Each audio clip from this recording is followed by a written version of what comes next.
This episode of Confessions of a Marketer, we're talking all things CMO.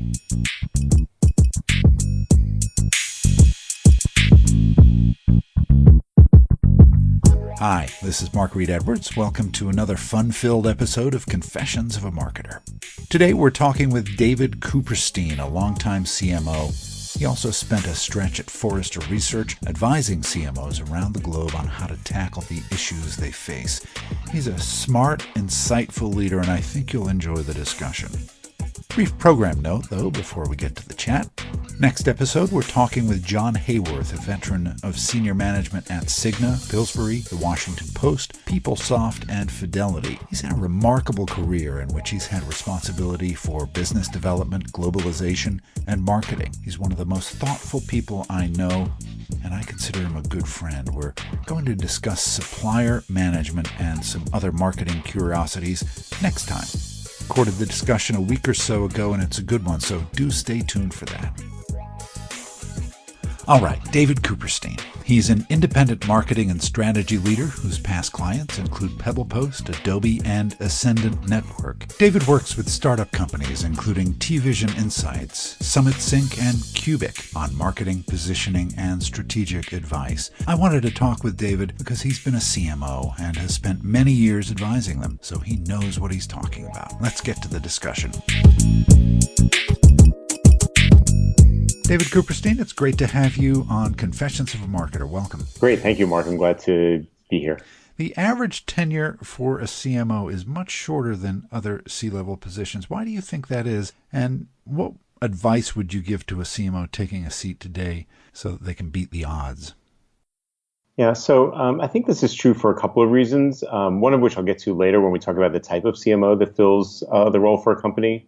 But from what I've seen and from people that I've met, CMOs who tend to stay a place is shorter. So those who sort of fit into the category of applying the same approach to a different company, they sort of take their roadmap to successful marketing and they put it in place and they execute. And then they get to a point where they're ready to redo the roadmap. So I think they tend to go in there with a more of a project mentality or more of an I know what I'm doing here mentality. And then they get to a certain point where the plan that they have in place works or not. If it doesn't work, that's a different reason for why they might leave. But if it works, then they get to a point where their value coming into the company is expended. And depending on the type of person they are, either they will modify their plan to take on some new role within the company or take marketing in a new trajectory, or they will take on the next role that allows them to do the same thing. So those CMOs that stay in place for 1 to 2 years or 2 to 3 years max, I think those are the people who tend to come in thinking they know the answer and they know how to get it done. And then they're done. When they get that part done, they're ready to move on. They pull in their agency, they make their incremental changes, and that's it. Those who stay in place longer, from what I've seen, they have a longer view of all the aspects of their role. So they think about the media that they need to change, how they think about marketing operations, their role in the product development for the company, and their role as a corporate strategist and a corporate executive. And they engage far beyond the sort of executional elements that other sort of roadmap person might approach the job with. So when I think about people who've stayed in their job for a long time, like Mark Pritchard at P&G, which is obviously more of a consumer company, or Ann Lunis at Adobe, who's been there for 11 years now as CMO, or even people like Joe Tripodi, who has had multiple long stints as CMO. He's now at Subway, but he was at Coke for 8 years. And even Jonathan Mildenhall, who was until recently the CMO at Airbnb, who was there for 3.5 years. Even in that broad mix of B2B and consumer and startup companies, I think they all had a long-term view of what they were trying to achieve. And that wasn't drive the marketing message. It was more, how do I drive the company to success? And that may sometimes include marketing. It may include the product. It may include some of the operational technology implications of what the company is doing. So Mark Pritchard's now on an industry-wide bandwagon to change the way marketers account for their digital media spend. And that is something that P&G benefits from tremendously because they spend $2 billion a year in advertising. But it's also a fundamental relook at a very rapidly moving change in the way they did marketing and then rationalizing it to see if it made sense or not. And that's a corporate executive's responsibility. Not all CMOs go in with that level of thought process. So to me, the ones who stay the longest, the ones who stay more than the average of, I think it's 4.2 years at the moment. They define strategy, they evangelize the business. They basically bring the customer to the table and make the company think about what the customer wants from the business, not just what the operations or the product want to give the customer, thinking that that's a beneficial way of going to market. So they usually, and the people that I mentioned, they're probably more business people than marketers, but their role in the market, in the organization is, as an operating role, is marketing. And so I say that, and then two things that I want to point out. One is that CMO's tenure is not that much shorter than CIOs from a recent Harvard Business School study that I saw, maybe a half a year shorter. CFOs do also change jobs more frequently, but that's sort of baked into the way they think about their job. But I liked what Adam Bryant in the New York Times pointed out this past weekend. He's been writing the column about called The Corner Office for the New York Times for the last 10 years, and he summed up all of what he did in terms of those interviews. It was, I think, 525 interviews. And he concluded, based on all that research and all that analysis of what he had learned, that there was really no one way to define success in a senior leadership role. It really depends on the company and what you bring to the table and unique aspects of a person's life that help them be successful. And just one other thing I'd mention here is that not all of these turnovers are involuntary. Some of them are quite voluntary, and that I would attribute to the ambition or the ambitious nature of a lot of CMOs, because they like to be highly visible people that are leaning forward into what the customer wants. They tend to be more in the public spotlight than the other C-level executives. Some CEOs obviously are in the public spotlight, but CMOs tend to be in the spotlight. And from the past research that I've done from my years at Forrester, one of the things that CMOs very often aspire to is either the next big company, or so go higher on the revenue front, or they are looking for a CEO seat. And so they sometimes move around voluntarily because they want to find the right fit for them to move into the corner office themselves. It really shows the breadth of what a CMO does these days, right? It's not just marketing. Yes, that's correct. So what are the major pressures on CMOs these days? What do you see? So the pressure of the CMO is fairly unique. So one thing that causes pressure for the CMO, I think, is that there is not a degree that says you are an expert and you've been certified as the best CMO on the planet. Right. Which is frustrating because it's all what you bring to the table. It's a very individual job, and you bring to it what you have had in terms of experience and knowledge and your ability to work with others. So that's a pressure that's sort of inherent in the fact that it is a job that could come from a person in operations or sales or have a career built in marketing or product. So that's one kind of pressure, but specifically the pressure I think that comes with the territory is people often refer to marketing as having a T shape, where you have to look horizontally across the top of the T, and you also have to look down into the organization. And for me, the big challenge with CMOs is that they are constantly playing the corporate executive game as well as managing their department, and then as well making all the customers and all the employees feel good about their jobs, right. or their relationship with the company, I should say. So there are pressures inside and outside the company that land on the CMO's lap. I think for B2B in particular, they feel the pressure from the sales teams. Those are individuals who want more leads. They want the story to be clear. They want the collateral in front of them so that they can make the pitch to their next customer. And they want the marketers, the CMO, to be responsible for translating customers' needs into all of those stories that need to be told to drive business. So there's a lot of pressure from the inside to make sure that they are hearing and understanding what the need is on the outside. With consumer brands, marketing is basically responsible for driving growth in the business. There is a sales team in some of those companies that is managing the channel, the retailers, but the marketer, especially the CMO, needs to be thinking about, is the product competitive? Is it staying fresh? Is our messaging unique? Are we hitting the numbers with all the different tools of lead gen? And with consumers, I don't know if you'd call it lead gen, but all the different ways of driving growth for an organization all fall at some point into the marketer's lap of making sure that decision, whether it's a media decision or a creative decision or a product positioning decision, that all falls in the marketer's lap. And when the numbers hit the skids, very often people look at the marketer to say, why did that happen? So that constant need to look in, and so you add that to the fact that marketing as an organization has never really had technology support its development.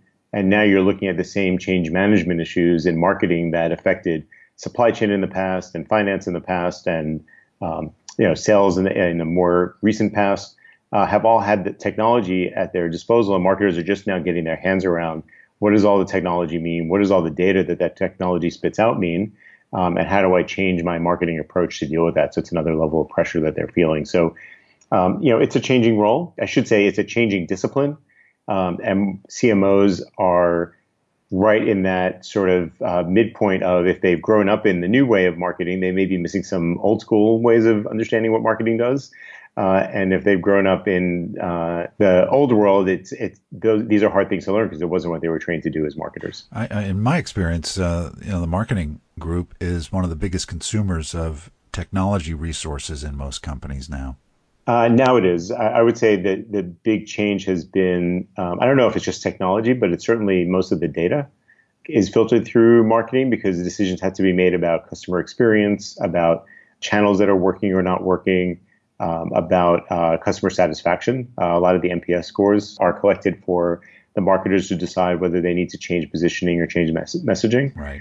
There's still a lot of technology that affects supply chain and finance and all that, but the newest spending, I think, is coming from the marketing teams. And what's interesting, the development of SaaS technology has really kind of taken the burden off the internal IT resources. So you can go out and you can get Salesforce, you can get That's right.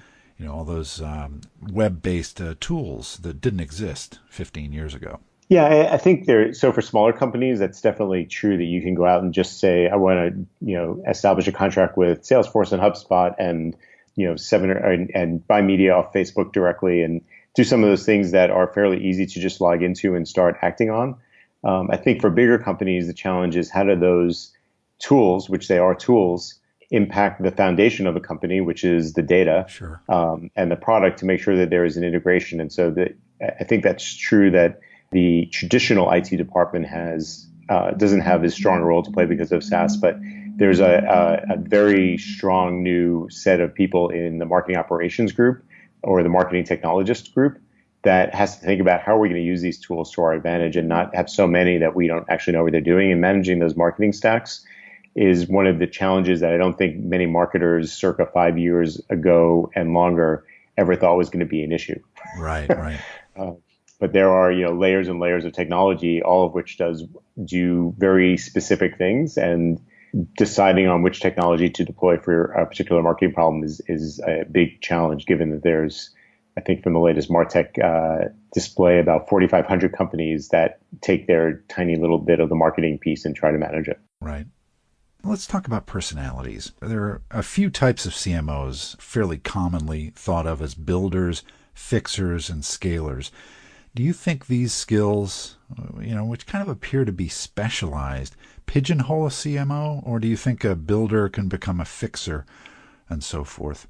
Yeah, so let me take that two ways. I think these are more, so these three categories, if you will, of skills, I don't think they're individual skills. I think the builder, the fixer, and the scaler have different things that they bring to the table, but it's more than one thing. Right. And I think I think of them as more mindsets that come with a set of skills, like the builder knows how to do that initial integration of technology, and they also know how to scale up media plans, and they understand how to do positioning and setting a core message for the business. Right. I would think they tend to hire scalers if they are early on in the company's life, and bring in a scaler who can do the lead gen on the B2B side or can do the growth hacking on the B2C side. And that is a different person in some cases, but the scaler needs to also be sure that they are scaling in the right direction and it's sustainable. So I think the builder and the scaler probably work hand in hand. I think the fixer is the one that comes in if the builder didn't do the right job, or if just over time what the builder built is no longer relevant to the marketplace. Then you have the fixer come in. The fixer is probably more of a later stage person. Again, if you're talking startups. Although maybe some CMOs, think of themselves as fixers, even if they're in a building phase or a scaling phase, because they want to come in and fix whatever happened before them. Yeah, I mean, I would consider myself to be in that category of if you're fixing the fact that nothing exists, that's a fixer. Or that they delayed marketing for too long, or they thought they had an idea for what marketing was and decided they that it wasn't right. That's why the fixer comes in. So right. The CMO is not always the first hire, and that's a good debate to have about when on the startup side you bring in a CMO, because I believe that setting positioning early on is the right thing to do. You may have to adjust it as you get product market fit, but those two things should be going hand in hand. The marketer can help determine that before they start doing a lot of spending.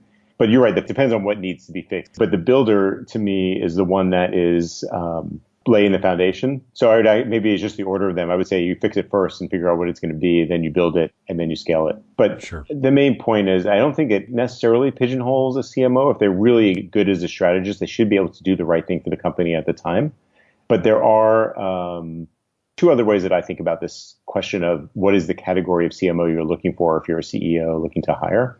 The first way to think of it is I think there's a difference between a strategist and an executor. So at that first level, the strategist is somebody who's going to be more of the big thinker, probably good at positioning, probably good at competitive analysis, and probably good at thinking about what are all the things that we need to do to make sure the company has a clear path to a unique value proposition and then markets that. I think the executor is the one that understands and can take that brand direction and apply it.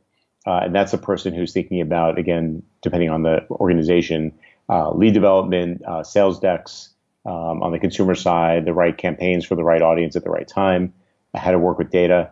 I think the executors are the ones that take the story from the strategist and they put it into practice. And I think that's a compliment. I think some CMOs are very tactical and very executor oriented. I think that's okay. It depends on what the company needs. But I think the strategist is the one that is more the big picture thinker who doesn't get distracted by the tactics. But there's also data wonks versus creative people, and there's also people who are advertising centric versus people who are customer focused and want to tell the story to individual customers. So there's a couple of different ways to think about that. But I also think just one other sort of approach to this answer. And I know I'm giving you a lot of different options here, but I also think it's up to the CEO to decide what they need the CMO to do. So if you think about tenure and you think about why a CMO might last or not, sometimes it's that the CEO thought they needed a brand fix, but they actually needed a technology reboot. Right. Or they needed somebody who was very product focused to run product marketing along with brand, but didn't hire that person when they started out because they thought it was a brand problem. So there's a great Harvard Business School article written about this topic, which is called "The Trouble with CMOs." Yeah, I love the title. That hits close to home, huh? Yeah, exactly. And well, part of the trouble is that they're not all the same, and that's Sure. really the one sentence conclusion from the article. But depending on what the company needs, there are sort of enterprise P&L type CMOs, and those people are they run it. They're almost like the CEO of marketing, so they'll have customer service and product and all these other factors reporting into them because they're responsible for making sure the P&L is successful for their particular slice of the business or the whole business, depending on their role. Then there's the strategist, and the strategist is really the thinker, the one who's making the big decisions, but then has a team of executors, say in a brand organization where you've got a lot of brand marketers supporting the CMO. Right. There's that strategist whose job is really to make sure that they're thinking about growth, they're thinking about innovation, and they're making sure that people around the company are executing on that. But that's a CMO, kind of like the Mark Pritchard model, where they have a very strategic role, but there's a lot of people executing underneath them. Right. And then the role that is probably very familiar to most CMOs is this commercialization role, which is whether it's running advertising campaigns or running sales campaigns or signing up for events, it's the act of commercializing what the marketing organization is trying to do so that the teams that are driving revenue can do their job. And that is probably the most common form of CMO, where they are in lockstep with whoever is driving the actual closing of business, whether it's retail channel or B2B sales team. Whoever is closing that business is getting support by the marketing team, and that commercialization role is obviously a critically important one to a lot of CEOs. If you got a great offer today to be a CMO and you started, say, next Monday, what would I know that's a short turnaround, isn't it? But, wow. Yeah, well, smaller companies act that quickly. So, what would your first week or month look like? And in the thought of giving some CMOs some advice here, what do you think they should tackle first? Yeah, so I think the most important thing to do walking into a company is not assume any answers. Mm-hmm. And very often this is hard for a CMO because the CEO picks up on something that they said, this is how it's happened for me. Is the CEO and the CMO candidate are having a conversation and they say something that is almost like the exact thing that the CEO was thinking about but hadn't been able to verbalize in terms of positioning. Right. But then you get the job and you walk in the door the first day and nobody else was in that conversation.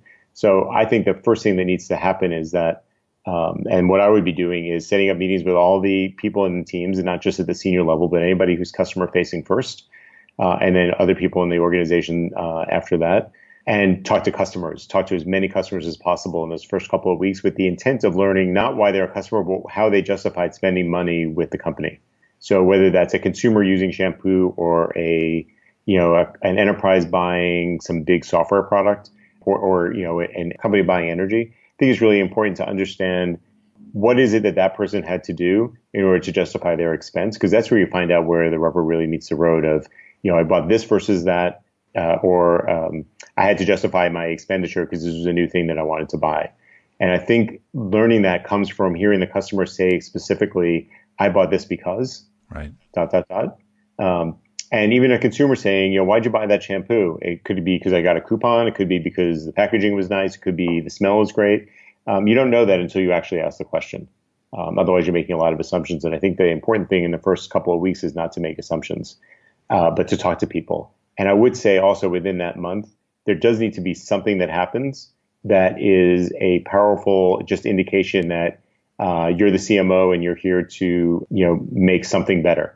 So whether it's just hosting something internally as a get together, or something that sort of communicates that you're on the side of both the employees and the customers, I think it's a good thing to do sometime in the first month to do something. Could be small but widely penetrated, like doing a customer roundtable with internal folks. Yeah. But just something to get the ground moving on what your reputation is going to be, because that's going to be a big stage setter for how you get perceived as you roll out new marketing plans and new messages. Then the other thing is people are very big on, especially in the interview process, doing a 30, 60, 90-day plan. Mm-hmm. I think it's sort of an awkward manufacturing of timeframes based on the calendar. Right. Because the reality is that, let's say the website is the most important thing to tackle first. That doesn't take a neat amount of time. That could be faster if you just want to get it done, or slower if you want to get the right agency in to do the work. So what I would think the thing to do by the end of that, say first 30 to 60 days, is have a very concrete plan for the prioritization of change, and start getting things done, recognizing that there's some things that are ongoing that need to be attended to, and be clear about where the new things are going to come in and replace the old things. And then also obviously make sure that the team is doing what they need to do to get their work done. So when I advise CMOs what to do, I say, try to think about one thing that is not going to be your final statement, but is a big statement to make about your role in the company. Get to know as many people as possible, both inside and outside, because they're going to tell you what the answer is. The answer is going to come from the people who are actually putting money on your table. Right. And then the third thing is make sure your plan is one of prioritization, not timing. And then obviously timing is a part of that plan, but what comes first, maybe because it has the longest lead time, or it's an important statement about what where the company needs to be. Could be, rather than the website, it could be that doing the website requires a vision mission statement refresh, and getting that done might be the first big play to make, is to make sure that's done. But getting that done the right way is a really important first step. So the main advice to any marketer is to make sure you're thinking about very carefully what are the pieces that need to be put together, and make sure you're not doing it just in a vacuum, that you're engaging the company and the customers. That's great advice, David. I really appreciate you being here on Confessions of a Marketer. I think our audience has learned a lot. Great. I appreciate it. Thank you, Mark. Really want to thank David Cooperstein for the great discussion. Next time, we're talking supplier management and other marketing curiosities with John Hayworth. Hope you can join us then. This episode of Confessions of a Marketer was written, produced, and edited by yours truly. The theme music was written by T. Jordan of A-Class Productions. Confessions of a Marketer is a trademark of Reed Edwards Global, Inc., and this episode is copyright 2017. I'm Mark Reed Edwards. See you next time.